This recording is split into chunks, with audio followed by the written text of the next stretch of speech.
خب بچه ها سلام دوباره. این قسمت توی پوشه 55 من تمام کارهایی رو که کردیم رو اینجا قرار دادم. منتها توی پوشه 55 کاری که ما کردیم میخوایم بکنیم اینه که در مورد تمپلیت ها صحبت بکنیم. اگر بریم داخل اکستنشن و بریم داخل تمپلیت منیجر، توی جمله فارسی مدیریت قالب ها هستش. حالا من چند تا قالب اینجا ریختم، شما احتمالاً این رو دارید و احتمالاً اینو و این یکی رو دارید.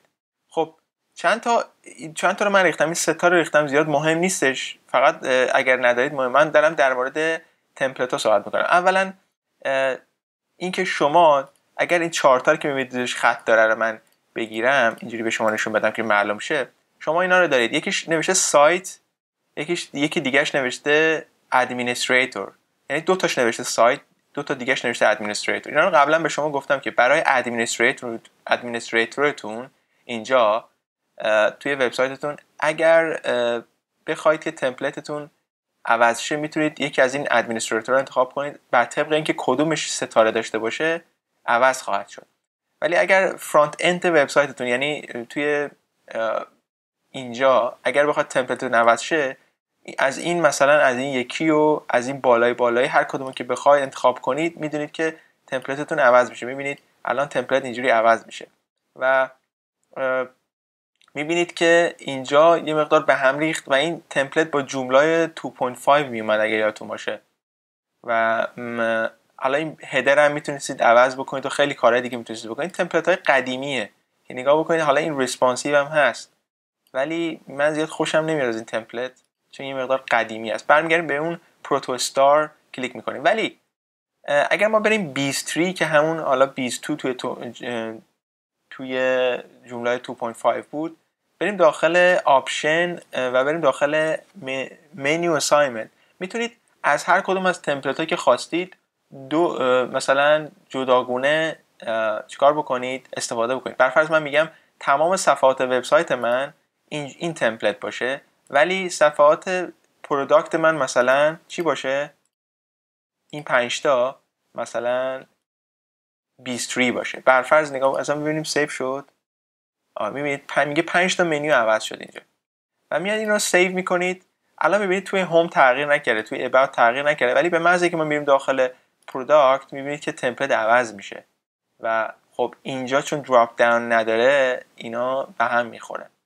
میتونید این هم یه راهی بودش که شما میتونید از تمپلیتتون عوض کنید و استفاده کنید، ولی من این رو نمیخوام، به خاطر همین میام این 5 تا رو عوض برمی‌دارم. ولی میخواستم بهتون بگم که شما میتونید از هر تمپلیتی که خواستید 2 تا تمپلیت میتونید تو پیجای دیگه استفاده کنید. حالا این اباوت ما عوض شد، به این حالت در اومد. خب توی هوم پیج ما اگر ما بریم توی سایت، توی تمپلیت سایتمون به اسم پروتوستار، ببینید که چند تا آپشن داریم. حالا تمپلیت های شما ممکنه چند تا آپشن داشته باشه که مثلا تغییرش بدید، مثلا بیایید ورش دارید یه موقع هستش که روی این آپشن کلیک میکنید، تمپلیت هایی که دانلود کردید، تمپلیت های مجانی داریم، تمپلیت هایی که تو انگلیسی مثلا من پیدا کردم خیلی مجانی زیاده، ولی تو فارسی فکر کنم 25-30 هزار تومان تو تهران یکی از سایت هست به نام جومی یا همچین چیزی میفروشه. اگر بزنید تمپلیت های جمله رایگان میتونید پیداش بکنید، ولی خب اون پول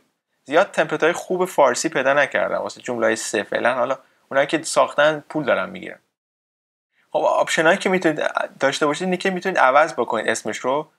توی این منیو اساینمنت میتونید بگید که کجا میتونید میخواید بذارید این تمپلیت رو، ولی توی آپشن میبینید که پروتوستار آپشن خیلی کمی داره، ولی میتونید که میبینید که یه دونه ادوانس آپشن بیشتر نداره، ولی بعضی تمپلیت ها 10 تا 20 تا همینجوری آپشن داره که شما میتونید عوضش بکنید. حالا من توی پوشه 55 که این همین فولدرم بالاش نوشتم 55، توی پوشه 55 هستیم. شما این فولدر رو نخواهید داشت، ولی این فولدر آنزیپ شده این فولدر هستش، این فایل زیپ هستش. من یه تکست فایلی دارم که اونو بازش میکنم. وقتی این تکست فایل باز شد میگه تمپلیت کالر. تمپلیت کالر چیه؟ تمپلیت کالر در اصل این خط آبی هستش که این بالا زیر اینه و این دگمه رو میبینید همش آبیه.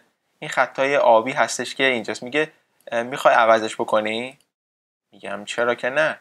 میام اینجا این رو کپی میکنم، تمپلیت کالر رو اینجا کامند وی رو میزنم که اپلای بشه. حالا برمیگردیم اینجا و نگاه بکنید الان وقتی من ریفرش میزنم میبینید که کالر سیاه‌تر شد، یعنی رنگ سیاه‌تر شد، ولی هر موقع هاور میکنم روش روی دوگمه میبینید که این بلو میشه، یعنی آبی میشه. خب بیایم یه کار دیگه هم بکنیم. تمپلیت بک‌گراند داریم اینجا، تمپلیت بک‌گراند رو عوض بکنیم. البته اینجا میبینید که روش کلیک میکنید یه حالتی میده که شما میتونید رنگ انتخاب بکنید که این حالت از آدوبی برس برده. خب شما تمپلیت بک‌گراند کجاست؟ این بک‌گراند رو میبینید اینجا، ایناست. این وبسایتی که ما داریم میسازیم از بک‌گراند نارنجی خوشش اومده، همونجوری که دیزاینر به شما میگه. اگر شما برنامه نویس باشید یا دیولپر باشید، شما با یه دیزاینر دارید کار میکنید. اونایی که دارن کمپانی میزنن یا هر چیزی، برن یه دیزاینر کرایه بکنن و ازش استفاده بکنن. مثلا من برنامه نویس هستم، باید برم یه دیزاینر انتخاب بکنم که باش کار بکنم، ولی سعی میکنم خودم این جفتش باشم. اگر شما جفتش هم باشید، هم برنامه نویس باشید هم دیزاینر باشید، کاراتون خیلی سخت میشه، ولی هزینه که درخواست میکنید زیادتر خواهد بود. خب من هم دیزاینر هستم هم دیولپر، بیشتر میتونم بگم که من دیولپر هستم تا دیزاینر. ولی مثلا دیزاینر به شما میگه یه رنگی رو تمپلیت کالر، رئیس وبسایت، رئیس اون کسی که شما دارید وبسایت واسش میسازید گفته من همچین بک‌گراندی میخوام، این رو میزنم اینجا. اگر سیو بکنم مثلا این نارنجی کم رنگ یا پر رنگ، نگاه بکنید ریفرش میزنم میبینید که بک‌گراندش نارنجی میشه و این بک‌گراند رو خود رئیس وبسایت خواسته و همینجوری که دگمه‌اش آبی باشه اینجوری خواسته. ولی این تمپلیت ما هنوز یه چیزی کم داره و اون هم یه بنر هست این بالا. حالا فرق بنر اینه که به جای این ریپلیس میشه. این زیاد مهم نیست این بالا. خب این تایتلی هستش که شما به وبسایتتون دادید. چرا میگم این زیاد مهم نیست؟ چون گوگل و بینگ میان این تایتل بالایی رو اسکن میکنن تا اینکه این H1 رو یا هر چیزی هست که اگر من با فایرواک نشون بدم ببینید چی هست. این میبینید این یه اسپن هست، میبینید این اسپن رو زیاد گوگل توجه نمیکنه بهش مگر اینکه این H1 باشه. اگر اینجا نگاه بکنید اینجا یه اسپن میبینید، اسپن یه لینک هست داخلش که یه اسپن هم داخلشه. اینو بهش میگم فایرواک که واسه گوگل هم اومده. الان من داخل فایرفاکس هستم، ولی فایرباگ لایت توی گوگل هم اومده. پیشنهاد میکنم بهش دانلودش بکنید که این یه اپلیکیشن خیلی قوی هست، بهش میگم فایرباگ، از گوگل اسپگ المنت هم بهتره. خب بنر رو چجوری اضافه میکنم؟ داخل پوشه 55 من یه بنری دارم که این حالته، میخوام این رو ریپلیس بکنیم یا جایگزین بالایی بکنیم. میام آپشن رو میزنیم، اینجا نوشته لوگو، میگم سلکت، میام اینجا این پایین میگه آپلودش بکن. کجا؟ میگم برو داخل htdocs، برو جوملا، برو پوشه 55 که الان هستیم و این هدر رو اینجا سلکت بکن و آپلودش بکن. الان اگه اینجا ما ببینیم میبینی که اینجا آپلود شده، اسمش هم از کنتیکو هدر جپگ و این رو اینجا انتخاب کردیم. دیگه نمیگه چی بزن و یا مثلا آلت بهش تکست بده و فلان اینا، میگم نه نمیخواد چون خودش بهم نشون نده. اینسرت رو میزنم و اینجا سیو رو میزنم. حالا تا اینجا باشیم نگاه بکنید الان دیگه ایمیج داریم، ولی الان اگر اینجا ریفرش بکنم وبسایت ما الان دیگه شد پروفشنال، به خاطر اینکه هم اینجا چی داریم و این کنتیکو به خاطر اینکه لوگوش نارنجی رنگه، میبینید همین رنگو از ما خواسته دیزاینر، چون بر طبق همون چیز میکنه. خب وبسایت من هم نارنجی هست، لوگوی من هم نارنجی هست، اگر توجه کرده باشید منم از رنگ نارنجی خوشم میاد، ولی من رئیس وبسایت نیستم. این لوگوش نارنجی رنگه، به خاطر هم دیزاینر گفته که مثلا یا طراح گفته که این رو بردار نارنجی بکن. خب یه آپشن دیگه هم داریم. البته اینجا نگاه کنید یه تایتل میتونید بهش بدید، یه دیسکریپشن، که بهتره اینا دوتا رو اضافه بکنید. مثلا کینتیکو و دیسکریپشن مثلا بهترین وبسایت برای مثلا لوازم چجوری بگم که از انرژی خورشیدی استفاده میکنه، کینتیکو از انرژی خورشیدی استفاده میکنه. اینا چیزهایی هستش که حالا از خورشید چیز میگیره، انرژی میگیره و تبدیلش میکنه به برق. میبینید همچین وسیله اگه تونستید پیدا بکنید احتیاج نداره دیگه پول برق بدید. کاش این فناوری فعال بشه و فعلا میبینید که تمام دنیا با انرژی خورشیدی داره برق درست میکنه و اونم از اسمش از رواکتور. ان برای ما قسمت هم باشه. خب گوگل فونت فور هدینگز نگاه بکنید نوشته yes. اگر روی گوگل برید یکی از گوگل فونتس گوگل خدمت خیلی بزرگی به بشریت و اونایی که تکنولوژی واسه تکنولوژی کرده. نگاه بکنید انقدر فونت داریم، فونت‌های خوشگل داریم که شما نمیدونید از کدومش استفاده بکنید. میتونید یکی از این فونت‌ها رو انتخاب بکنید و اسمش رو اینجا کپی بکنید، فقط بر فرض اینجا نوشته کابین، میبینید، و استفاده بکنید، بیاید اینجا پیست بزنید و ازش استفاده بکنید. خیلی راحت اینجوری گوگل فونت نیم. و مطلب آخر هم این که فلوید لیات رو من به شما گفته بودم قبلا. ببین الان استاتیک هست ولی این نگاه بکنید ریسپانسیو هست. نگاه بکنید حالا من اینجا وقتی کوچیک میکنم این هدر یه مقدار بزرگ میمونه، مگر اینکه یه ذره بیام کوچیک‌ترش بکنم. بذارید اینو ببندم. مگر اینکه بیام یه ذره کوچیک‌ترش بکنم، میبینید هدر جمع میشه. الان این واسه سایز تبلت هست. تبلت رو باید درست بکنید و این برای سایز موبایل هست تا اینجا. میبینید که یه همچین حالتی در میاره و بک‌گراند کالر هم دارید. یه موقع هستش که رئیس سایت میگه من استاتیک نمیخوام، فلوید میخوام. فلوید رو انتخاب میکنید. اینو قبلا هم به شما گفتم فکر کنم.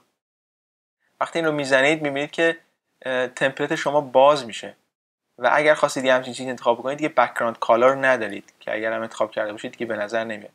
و کاری که میکنید اینه که این ایمیج رو باید برید تو فتوشاپ کشش بدید و یه پدینگ بهش اضافه کنید. بر فرض اینجا توی فایرباک کلیکش بکنید، اینجا این رو بزنید، ایمیج رو انتخاب بکنید و بیاید چیکار بکنید، ایمیج رو یه همین اینجا یه مثلا پدینگ خط فاصله باتون بدید، مثلا 10 پیکسل. میبینید که این فاصله رو از اینجا تا اینجا داده. میبینید در صورتی که من اگر ریفرش بزنم، چون این فعلا داره آزمایشیه، این فاصله از بین میره. یه فاصله میتونید اینجوری بدید بهش و کارهای دیگر توی CSS انجام بدید و این ایمیج رو کش بدید. ولی فعلا من میخوام این رو برگردونم به همین استاتیک، به خاطر اینکه مثلا خود رئیس سایت دلش میخواد که این استاتیک باشه و این کوچیک باشه که زیاد چشمو اذیت نکنه، ولی من خودم فلوید دوست دارم. خب اینم از کارهایی که شما با تمپلت میتونید انجام بدید. گفتم باز تمپلتی بسته به اون تمپلتی داره که شما دارید دانلود میکنید یا اون قالبی داره که شما دارید دانلود میکنید. قالب شما ممکنه آپشن یه دونه داشته باشه، ممکنه صفحاتی داشته باشه که شما بخواید قالبتون رو باش تنظیم کنید.